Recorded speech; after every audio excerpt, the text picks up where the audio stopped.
আরে তোর লাখ লাখ টাকার কাগজগুলো কি করছো? ডিসক্লেমার, এই ভিডিওটি শুধুমাত্র আপনাদের মজা দেওয়ার জন্য।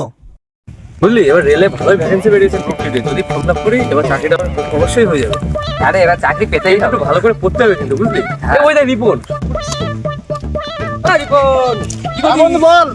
এই বন্ধু কাজ করি, বাপ কাজে বানাইছে। এই রেলের ফর্ম বেরিয়েছে, ফিল আপ করবি না? রেলের ফর্ম বেরিয়েছে বন্ধু, রেলের তো ফর্ম বেরিয়েছে, কিন্তু আমার বাপ তো টাকা দেবে না রে। কেন?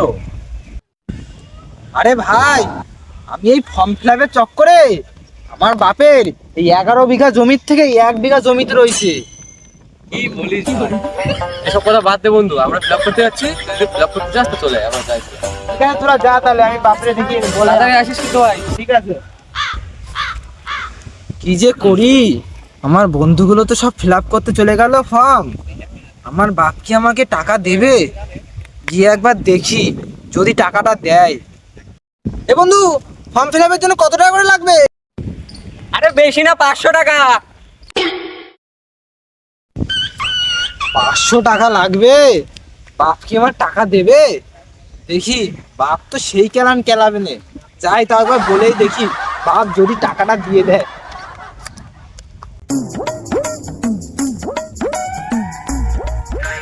বাবা, ও বাবা, বাবা, ও বাবা।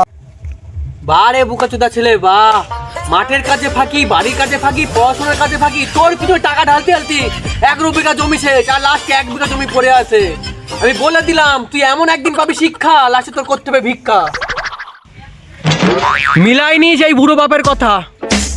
আমার পাগলা সাথে বাবা কয় কি? ও বাবা, বলছি কি, একটা কথা ছিল তোমার কাছে। বল আমার গুণধর সোরের বাচ্চা ছেলে, তোর কি ইচ্ছা? তুমি ওইসব কথা বাদ দাও, আজ তোমার ফর্ম ফিল আপ আছে, 500 টাকা দাও। কি? 5-এর পিছনে 2 শূন্য, 500 টাকা? বেচাতেই ফর্ম ফিল আপ কর। এই নে, তুই আর গামছানে ফর্ম ফিল আপ কর, এরপরে এই বারমুন্ডাতে ফর্ম ফিল আপ করিস। এটা কোনো কথা? আমার বন্ধু সুরাজার অন্তু রোজ রোজ ফর্ম ফিল আপ করে, আর আমার বেলায় যত অভাব। ওরে আমার শিক্ষিত গাধা, ওরা এসসি এসটি, ওরা আজ নয় কাল চাকরি পাবে, কিন্তু তুই জেনারেল, তোর চাকরি পাওয়া সম্ভব না। দেহে যতক্ষণ রক্ত আছে আমি রক্ত বেঁচে ফর্ম ফিল আপ করবো, কিন্তু এখন এটা দিয়ে ফর্ম ফিল আপ করবো। Sorry, it's DJ. ছেলে, আমি মাঠে গেলাম, তুই একটু পরে চলে আয়। হ্যাঁ, আমি যাচ্ছি একটু পরে।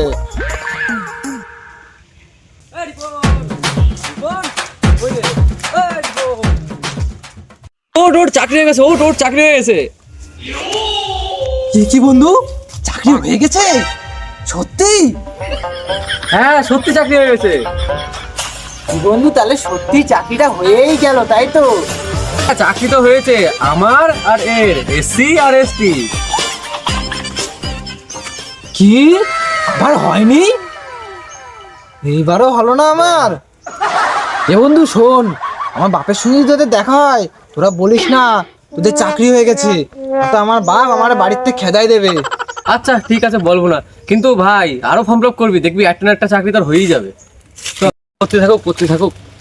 হ্যাঁ, জেনারেল তো ওকে, ঠিক চাকরি তো হয়ে গেল, নাকি লাগে। বাবু, তোর ফর্ম ফিল আপ করেছিল না? কি হলো লাস্টে? হ্যাঁ কাকু, আমাদের তো চাকরি হয়ে গেছে। কি, তোদের চাকরি হয়ে গেছে? আমার বেটার এখনো চাকরি হলো না? দাঁড়া, বল না ছাগল, জানিস ওর বাবা জানতে পারলে কত মারবে, কি অবস্থা করবে, ওর বাড়ি থেকে বের করে দেবে। কেন বলতে গেলি ফালতু? একদিন সবাইকে দেখিয়ে দেব, জেনারেল হয়ে আমি চাকরি পাবো, আসবে বারে বারে চাকরির কল। এইবার তুই আমার সাথে মাঠে চল। তুই বন্ধু এসটি চাকরি হয়ে গেল, তোর চাকরি হলো না। আমার যদি কথাটা শুনতি, তোর আজকে চাকরি হতো। আর তোর এই কাগজগুলা, আরে তোর লাখ লাখ টাকার কাগজগুলা, কি করছো? তুমি আমার এই জীবনগুলো, ভবিষ্যৎগুলো এরকম করে ফেলাচ্ছ কেন? উনি কোথাকার সাহেব, এই যে মাঠে কাজ করতে হলে মাঠে কাজ করতে পারবে না, রাজমিস্ত্রির কাজ করলে রাজমিস্ত্রির কাজ করতে পারবে না, টোটো চালাতে বলে টোটো চালাতে পারবে না। আজকে আমি আসি বলে তাই খেতে পারছিস, না তুই জীবনে খেতে পারতিস না। আমি বলে দিলাম, তোর ভিক্ষা করেই খেতে হবে।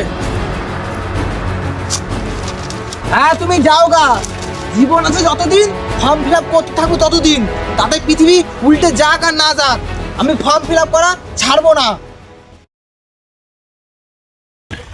ও দাদা রে, সকাল থেকে খাই নাই কিছু, দাও গো টাকা। ও দাদা রে, সকাল থেকে খাই নাই কিছু, দাও গো। বাপের কথা শুনি নাই, পাইলাম বড় শিক্ষা, যদি শুনতাম বাপের কথা করতে হতো না ভিক্ষা।